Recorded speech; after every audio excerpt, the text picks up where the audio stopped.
I'll tell you one dream. Я Very powerful. могу рассказать один мощный сон. So, after I had been a devotee 8 months, После того, как я 8 месяцев начал практиковать, and now I was 20, и мне было 20 лет, I was made president of the temple. меня поставили президентом храма, And we didn't have any money. у нас не было денег. And eventually we got kicked out of the temple by the health department because we were overrun by rats. И потом еще случилось то, что санэпидемстанция то есть закрыла храм, потому что там было очень много крыс. And we had no money, and the car dealer tried to take our car back our van back from us. И мы даже там за парковку или за что не могли заплатить, и у нас еще и машину потом хотели конфисковать. Они уже пришли. And the police stopped us from doing Harinam because the shops were complaining. И то есть мы так не могли даже Харинама проводить, потому что. And we had a few crazy people join. И еще и 2 сумасшедших к нам присоединились. And I was raised in Southern California, so I never saw snow before in my life. And I was now in Vancouver, and there was snow. It was cold for me. И еще, так как я вырос в Калифорнии и никогда в жизни снега не видел, а сейчас это все происходило в Ванкувере, где снега по колено, и еще и холодно. I don't like cold weather. И я не сильно переношу его. So I don't think I've ever been in that much anxiety in my entire life. И я думаю, это самые сложные события, которые происходили в моей жизни на тот момент. The card says, "Chant Hare Krishna and you'll be happy." И есть такой флаер, и там написано: повторяйте Харе Кришна и будьте счастливы. I chanted Hare Krishna and now I was in complete anxiety. Я повторял Харе Кришна и был в полном шоке. You have to burn those cards, chant and be happy. Я хотел сжечь эту карточку. And then I had a dream. И потом In the dream, Prabhupada was rubbing my hands, like massaging me. И Прабхупада массажировал мою руку, like relieving the anxiety. как бы снимая это напряжение. And so the feeling was like, it'll be all right, just calm down. It's okay. И чувство такое было, что все наладится, не переживай. And shortly thereafter, the devotees that were really hard to deal with, they left to other temples, and about 12-15 new devotees joined in the next year and a half, and all really nice devotees. И вот эти сумасшедшие преданные, они уехали в другой храм сразу на следующий день, и к нам пришли примерно 10 или больше преданных, хороших. It was a significant dream because I still remember. И это был важный сон, потому что я до сих пор его помню.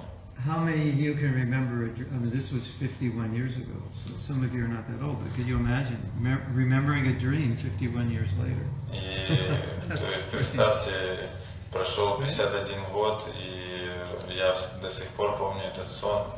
Некоторым из вас даже столько лет нету. То есть насколько он запал мне все. Also, the separation from Prabhupada is very, very intense. И разлука Шрилы Прабхупады, она очень-очень сильная.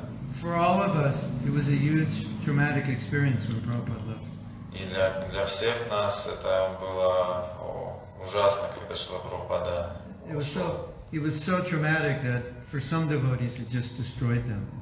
They lost their Krishna consciousness. Некоторых преданных это просто уничтожило, они перестали практиковать.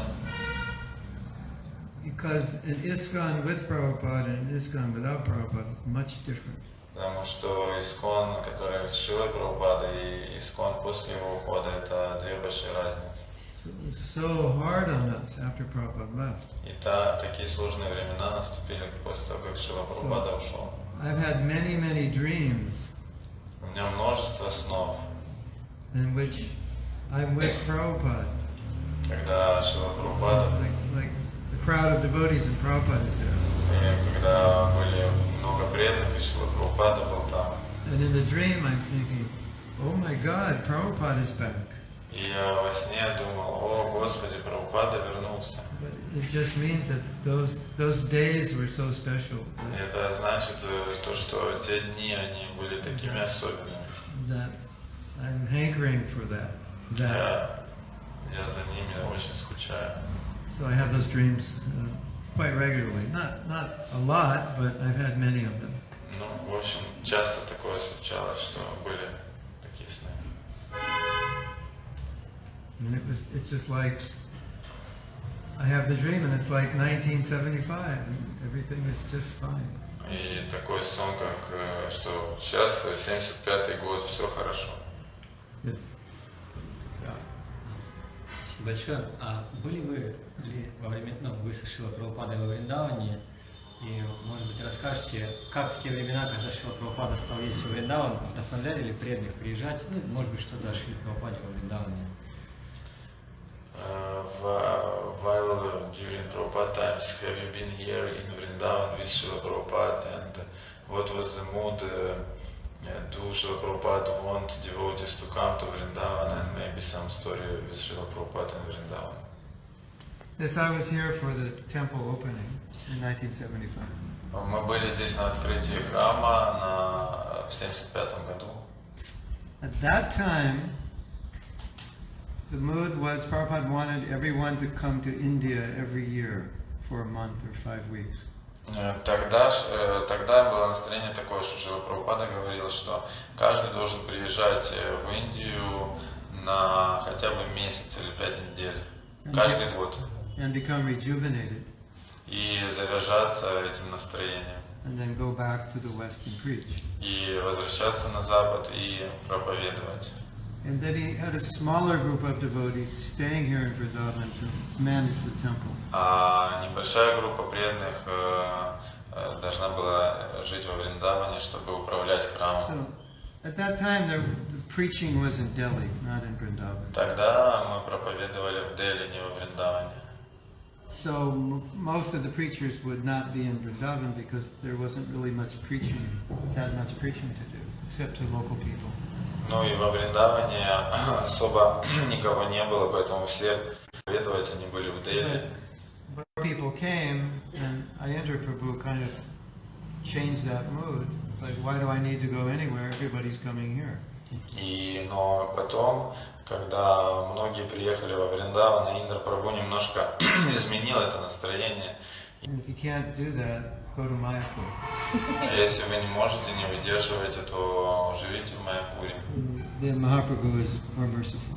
Потому что Махапрабху там более милостив. But Vrindavan traditionally has been a place for renunciates. Но Вриндаван это изначально было место для отречения. So in other words, if you're in Vrindavan, don't mess around. Другими словами, если вы в Вриндаване, не занимайтесь ерундой. And if you're going to mess around, better leave.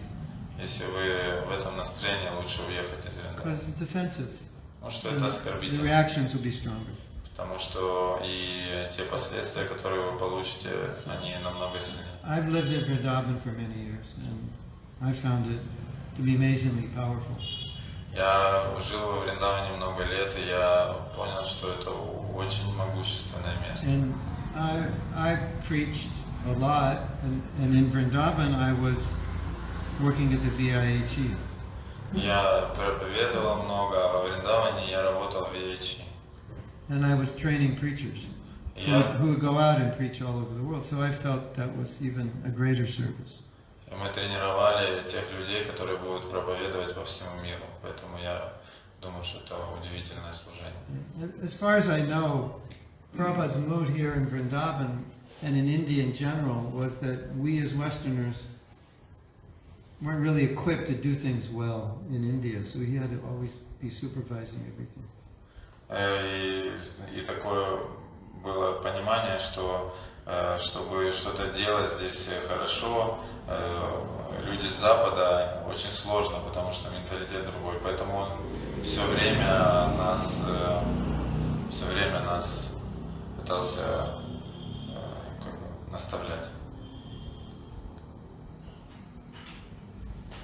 And also in India,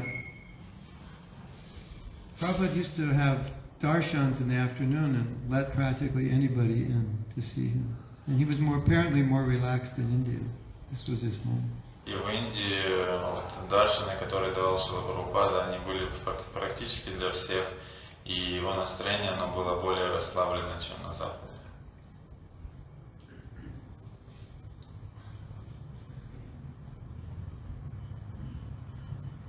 I was here when they did the installation and they did lots of rituals.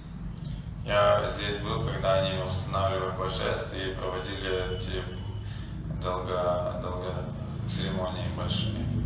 It's a very long ceremony. Длинные церемонии. And they did rituals on Prabhupada. И также они проводили. Chanting mantras and putting, I can't remember, but I think they were like putting turmeric on it.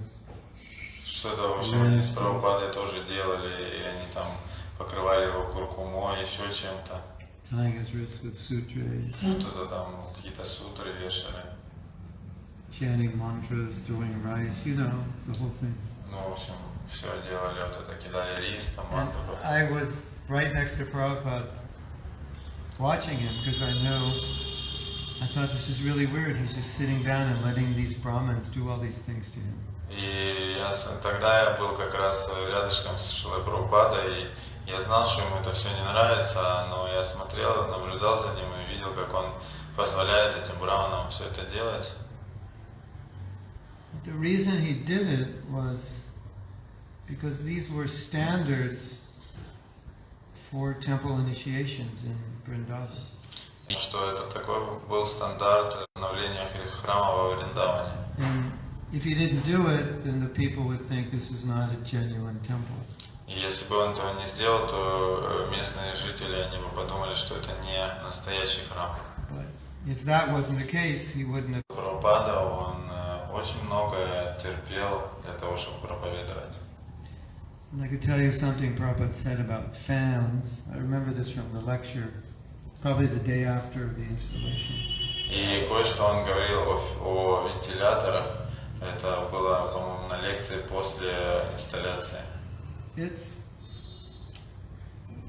probably, at that time in 1975, having fans in the temple was probably considered like special, not ordinary.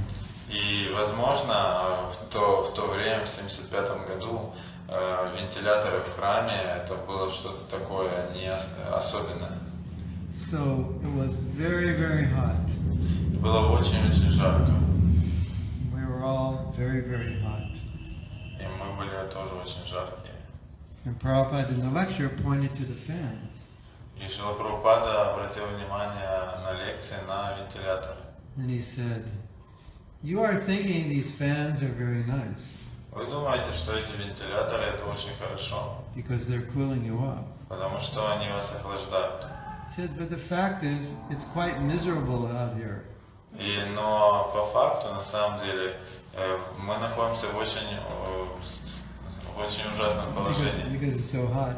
Потому что очень жарко. And so he said, instead of thinking this is nice because we have fans, we should think, no, we have fans because it's so miserably hot here and we're suffering. И он говорит, что думать нужно не так, что «О, как круто, что у нас есть вентилятор».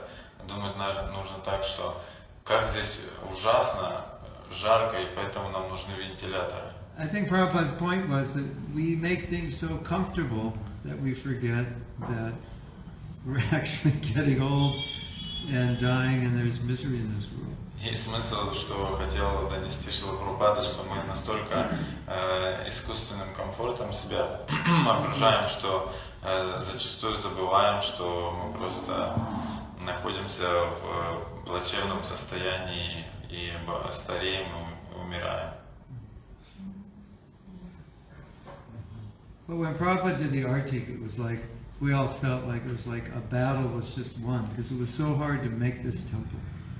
И когда Шрила Прабхупада провел Арати, мы все почувствовали, что вот она битва, вот она побеждена битва, потому что так сложно было этот храм построить здесь. And most of us were Sankirtan devotees in those days. Большинство из нас занималось санкиртаной в те времена. A lot of the money from book distribution goes to build the temples, so we felt connected. И большинство денег, которые мы получали за книги, они шли на строительство храмов, поэтому мы чувствовали тоже и свою в части. Tell you a funny story. Могу рассказать вам интересную историю. Prabhupada once said, we don't have money to build this temple, and my disciples are collecting money for other projects. Шрила Прабхупада однажды сказал, что у нас нет денег, чтобы построить этот храм, а мои ученики собирают деньги для других проектов. So this one sannyasi decided, I will go out with my group of brahmacharis and we will collect $100,000. И один саньяси решил, что я пойду и соберу $100,000 для строительства этого храма. And Prabhupada was quite strict with his sannyasis. А к саньяси Шрила Прабхупада относился очень строго. And this sannyasi was a little, how should we say it? I guess Prabhupada must have thought he was a bit proud the way he dealt with him. И Шрила Прабхупада, может быть, почувствовал, что этот саньяси, он немножко горделив. So he came from collection, came back and said, Prabhupada, $100,000. That's in 1975. That's, it's probably like what, 400,000, 500,000. It's been deposited in the bank. И когда этот саньяси вернулся к Шриле Прабхупаде, тогда 100 тысяч, это как сейчас, может, $500,000. И он сказал, что Шрила Прабхупада, $100,000 лежат на депозите в банке. And just to keep this devotee humble, И только чтобы этот преданный остался смиренным, Prabhupada said, only 100,000, not 108,000? он сказал, всего 100 тысяч, не 108. And Prabhupada didn't say anything, thank you, or И он не сказал ему ни спасибо, ничего. Просто не обратил внимания больше. And I think Prabhupada understood that he wanted, lots of recognition and glory, and Prabhupada just ignored him. И Шрила Прабхупада, он понял, наверное, что он просто хотел признания за это служение, и он просто проигнорировал его.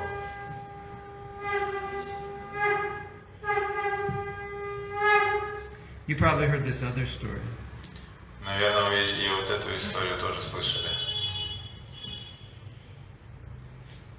This is such a funny story. You know how they ring the bell every hour? Такая смешная история. Вы знаете, да, что они тут стучат в колокол каждый Prabhupada wakes up час. his servant like at 1 a.m. and says, "Did you hear that?" И Шрила Прабхупада поднял своего слугу в час ночи и спросил у него, ты слышал это? Hear what, Srila Prabhupada? Что слышал Шрила Прабхупада? You didn't hear that? Ты не слышал этого? No, Srila Prabhupada. Нет, Шрила Прабхупада. What didn't I hear? Что я не слышал? They didn't ring the bell. Они не позвонили в колокол. That means the security guard is asleep. Это означает, что охранник просто спит. Go wake him up. Иди разбуди его. Did you hear that? Prabhupada heard that there wasn't a bell. That's what he heard. И Шрила Прабхупада услышал, что в колокол не звонили. And every hour they hit the bell. И каждый час они звонят в колокол. And Prabhupada instituted that so the security guards would stay awake all night. They have to hit the bell. И он это сделал для того, чтобы охранники, они не спали. Поэтому они должны звонить в колокол.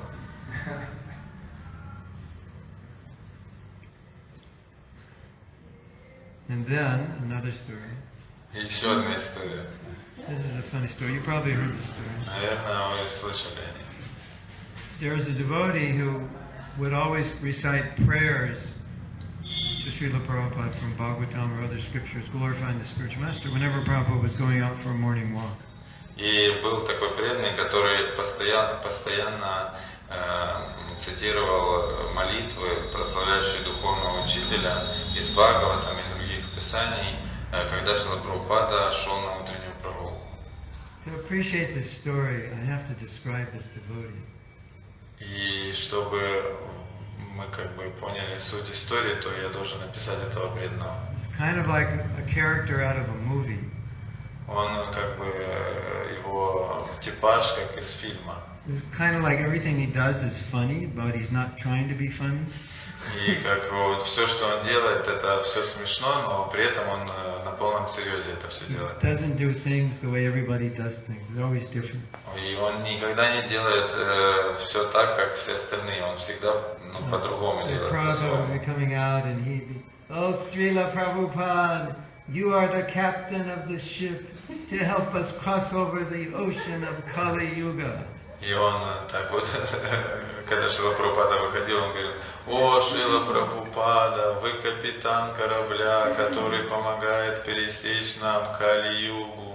All glories to you, Srila Prabhupada. Вся слава вам, Шрила Прабхупада». Kind of dramatic. Так драматично немножко. So this morning, Но этим утром Prabhupada was in the mood of chastising. Шрила Прабхупада был в настроении Why that bird is there? Why this? Why that? раздавать оплеухи. Почему вы то не сделали? Почему и это не сделали? Am I the only one with eyes? Why you don't see all Я this? что, только у меня только одного глаза? Почему все эти So Prabhupada's не in this видите? mood, and then there's a devotee. И что, представьте, Шрила Прабхупада Srila Prabhupada ki в jai. настроении и вот цитирует вот это. And Prabhupada's like, instead of reciting prayers, do something useful.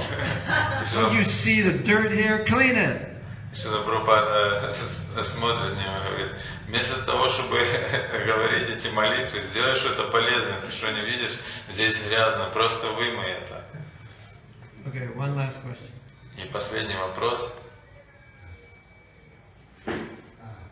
Харе Кришна, Махатма, Прабху.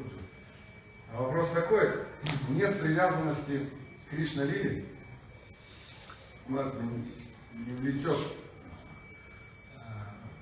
вот эти все истории с Кришной, но есть большая привязанность к Гаура-лиле, Харинама Санкиртана. И вот вопрос: мне надо что-то делать с собой, чтобы вот привлечься к Кришна-лиле, или вот уж Гаура-лила, такие вот с Господом читания до конца? I don't have attachment to Krishna Lila, but I have attachment to Gaura-lila and to Harinam Sankirtan. So should I do something with myself to get attached to Krishna Lila, or it will be somehow rather? Yeah, it'll come. It will come. Through Gaura-lila, you come to Krishna-lila. Через Гаура-лилу вы придете к Кришна-лиле. Okay? Gaura is also Krishna-lila. Гаура-лила это тоже Кришна-лила. Sometimes I feel like that also. Я тоже часто такое чувствую. We all have our different tastes in Krishna consciousness. У всех у нас, Attached to Gaura-lila, that's fine. Everything will come from that. ну то есть это сработает, если у вас есть привязанность